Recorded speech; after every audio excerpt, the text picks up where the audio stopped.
What's up, everybody? I have a quick video I wanted to show of some 3D prints and a couple of figures that I picked up here recently.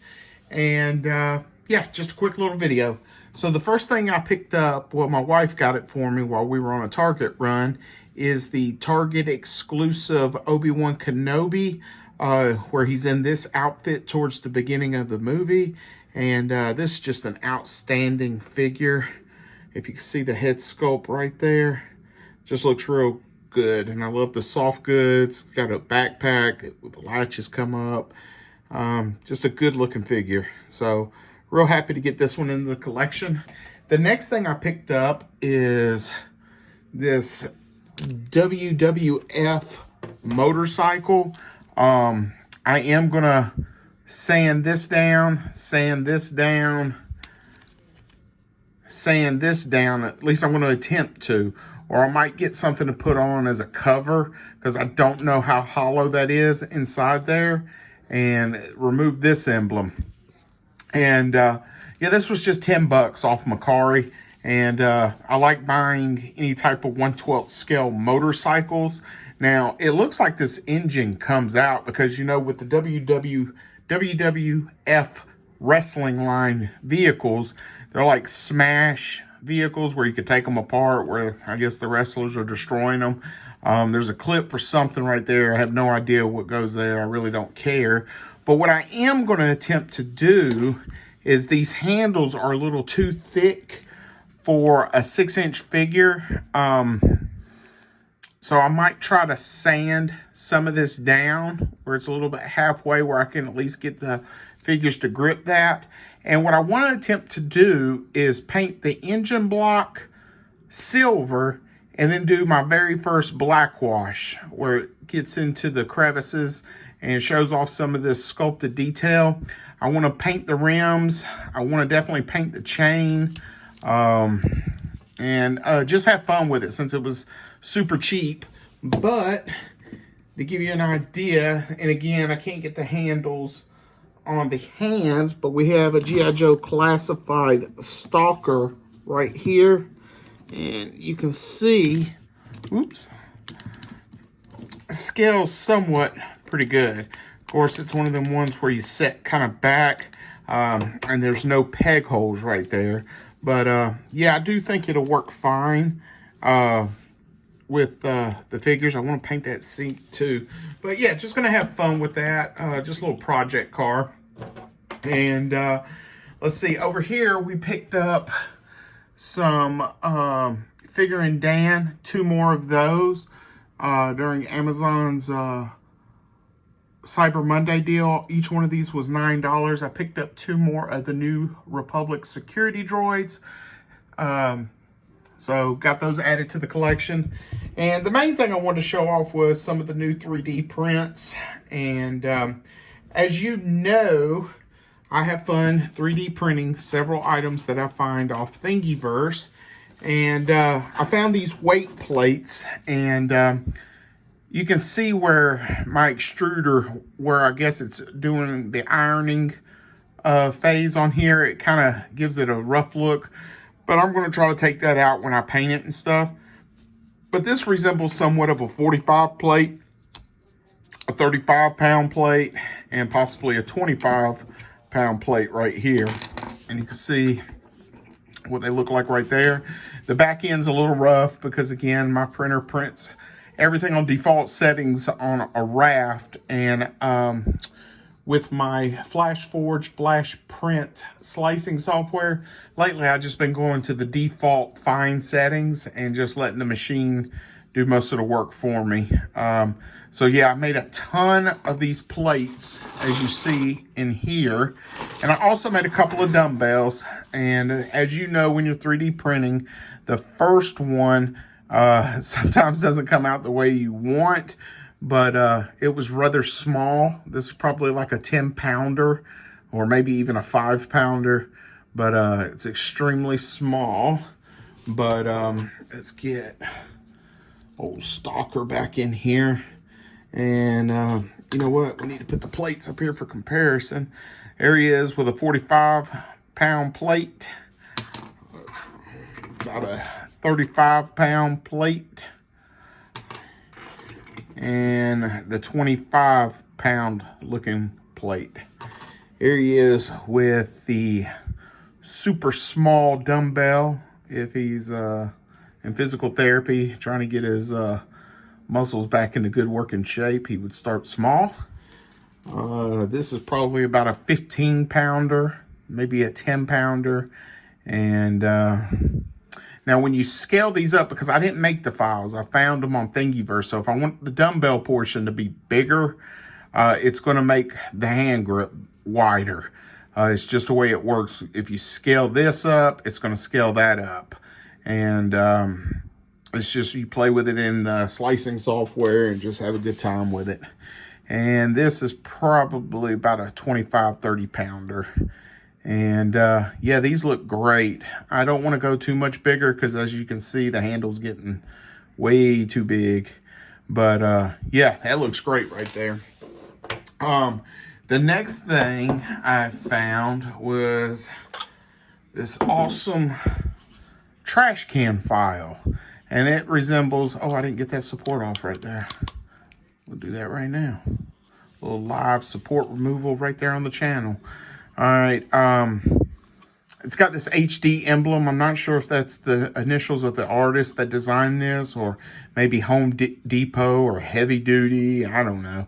But it printed upside down like this.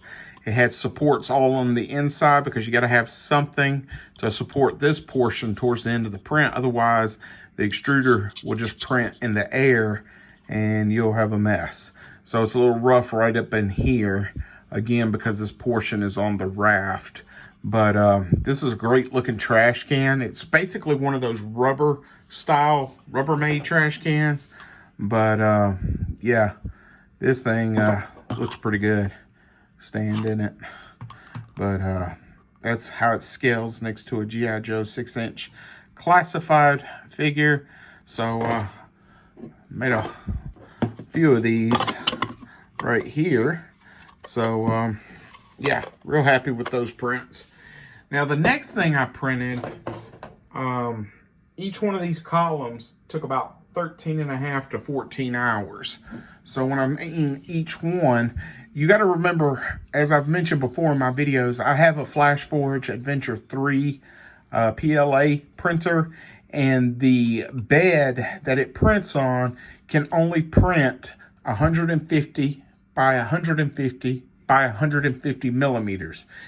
Anything outside of that, it will not print because the machine is not big enough for it. So I found this awesome column on Thingiverse right here, and it worked out perfect because it already had a flat top and it had this base right here. And this is about 147 millimeters tall, and next to a 6-inch figure. So it's probably 5.5 inches, give or take. But of course, that's not going to be a big enough pillar. So I printed another one. And my idea was to glue it, and then you have a bigger pillar, which I was able to do with these. Right here, we'll get Stalker standing in front of it to give you an idea of the size. Right there. So the pillars are pretty tall. So that worked out very well. And these took a lot of time because each one of these was 13 hours, 13 hours. So you're looking at 26 hours. Then you glue it, and that takes about 24 hours to fully cure. And I've noticed if I use the gel super glue Loctite, it works phenomenal on 3D prints. So yeah, so we have that. And the other thing I wanted to show you is I've been messing around with Tinkercad and trying to design my own stuff, which I have mad respect for all those that already do it because it's not very easy. Now, Tinkercad is somewhat easy compared to the other programs I've read about, but it's still a tedious, time-consuming task. And but it's fun, and because it's fun, I've been enjoying it so far. So I was running into a problem where when I would design an STL file in Tinkercad and then export it to my computer in order to slice it, I was having issues, and the extruder would push down, I guess, too far, which would then cause the filament to come out the back end of the extruder, pushing out the Bowden tube. And I talked with Dakota, who is also known as Primal Sabbath with Realm of Collectors. He's on several different podcasts, and he told me to make sure that my objects are on the digital, what do you call it? Digital bed at 0.0 basically. Otherwise, if it's too far below, then it's going to try to print below the bed. And that seemed to have worked because I made as generic as a shape that I could find. I pulled 2 circles out. Then I pulled out a cylinder. Then I connected the cylinder inside this and inside this. And then I grouped them all and combined all the objects together, and I printed it. So this right here was my first successful STL design and print that I did all on my own, I guess you could say. I didn't look for the file, I created the file. And it was very basic because I just wanted to see if I could get it to work. And the handle's way too big, but in the background it might look good in a gym picture along with these plates and stuff. And but I was super ecstatic to get this done. And I also made a keychain for my wife, and it turned out really great, so I was happy with that. And if you go to Tinkercad and you're very hesitant about it, they have these tutorial classes on there that are free on the Tinkercad site. And I've been doing that, making, very basic shapes like buttons, hearts, just all sorts of weird objects, because Tinkercad is mainly set up for teachers and students. It's a free software program, so give it a shot. And I wish I had done it sooner, but it's a fun process.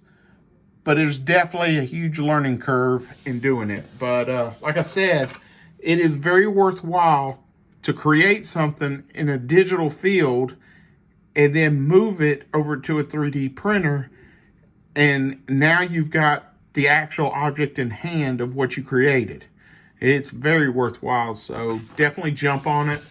But again, here's a back shot of the motorcycle with Stalker standing right there. And let's see if we get it right there. So that motorcycle works good. And now I have a nice variety of motorcycles. I think that's like my 4th different one. So yeah, looking great. So anyway, hope you enjoyed this video. If you please like and subscribe, that'll mean the world to me. And tell me if you're into 3D printing and which object that I've made or printed that you like the most. And just hit me up in the comments later, and have a Merry Good Christmas.